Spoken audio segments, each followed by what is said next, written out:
When John Winthrop said that America would be a city on a hill, I believe that he meant it as a metaphor for all of the people that were going to live in America, because everyone was watching them to see, are these people going to fail, are they going to succeed, and he used that as motivation to drive them to succeed.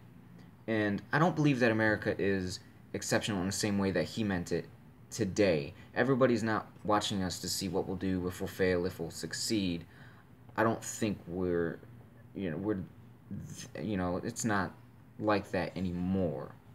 I think now the term just means that we're different. We're American. We're very individualistic.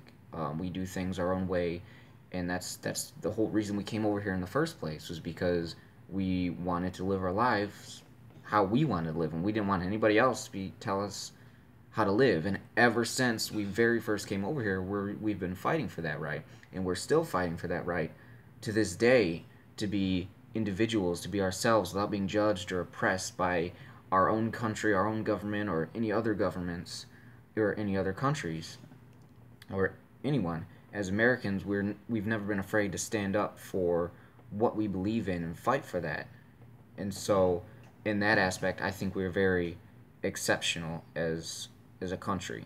Now, for my example of this, I chose Jimi Hendrix' Star Spangled Banner, the version he played at Woodstock.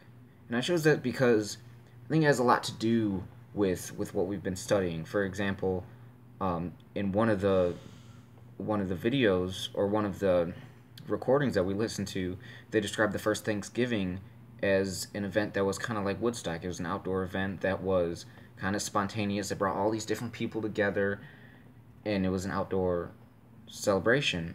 And that's Woodstock was like that, and it was very American, and it was very individualistic. All these individual people, all these different cultures coming together, and all these different artists on stage, doing their thing, expressing themselves, being creative.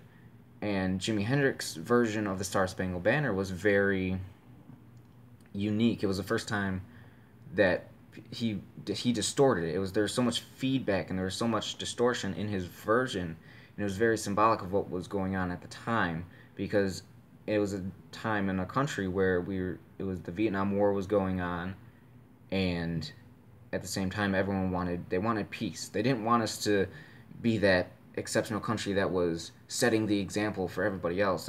We were out fighting for democracy. We've always, as a country, we've always gone out and fought for democracy for other countries. And I think we've gotten to a point in our history where a lot of people, they don't want us to do that anymore. They want us to just mind our own business and just keep to ourselves, take care of our own issues that we have in our own country. And that was his version of the Star Spangled Banner. I think represented that ideal of exceptionalism, that the different exceptionalism than what John Winthrop thought. Not that everyone was looking at you, not that you had to set the example for anyone else, but just that as a country we're different, and we have the right to our own opinions and to live our lives our own way, and we're not afraid to speak up about it and express how we feel about any given topic.